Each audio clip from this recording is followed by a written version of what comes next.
Good evening. Thank you for joining us. I'm Greg Glover. And I'm Cindy Sexton. A Georgia family is dealing with a great loss, the murder of a loved one in a hostile country.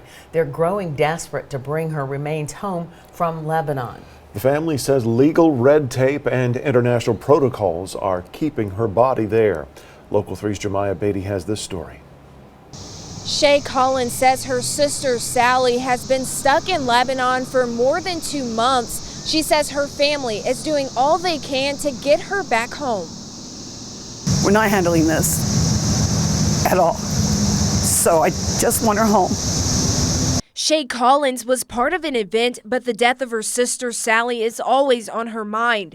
She was funny, very, very witty. She just never stopped, and she taught us how to be resilient. Collins says Sally had been living in Lebanon with her husband for the last 44 years. She says her family has had to reach deep into their pockets to bring her remains home, but they still need help. In honor of her sister was a table with her picture and jewelry to sell as they continue to raise money to afford her trip back home. I guess having her home means that she'll be safe. Collins says she learned of her sister's death after months of silence. She says even while her sister was thousands of miles away, Sally always called family and friends. However, one day it all just stopped. The last thing, is I gotta go, I gotta cook dinner, and I'll talk to you later. And then all of a sudden we couldn't reach her anymore. The news of Sally's murder was reported on news outlets across Lebanon. Collins says she was killed on February 10th. One publication laid out the gruesome details. It said her body was found mutilated and spread across a garden at her Lebanon home. I mean, the state that her body was in was just horrific, and it's something out of a nightmare. Collins says the condition of her sister's body and international rules transporting her back to Georgia have been challenging.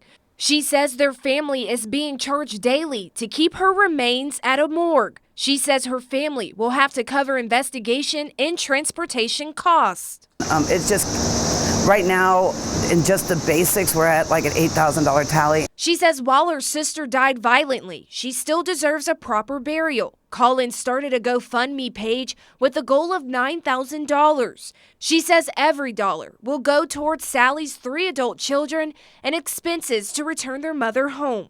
Not having her home means that she's always going to be lost. It'll just help us. We'll begin to heal. More than $4,000 have been raised online. So many questions remain for the family pertaining to the criminal case. They are trying to get more information from the U.S. Embassy in Beirut.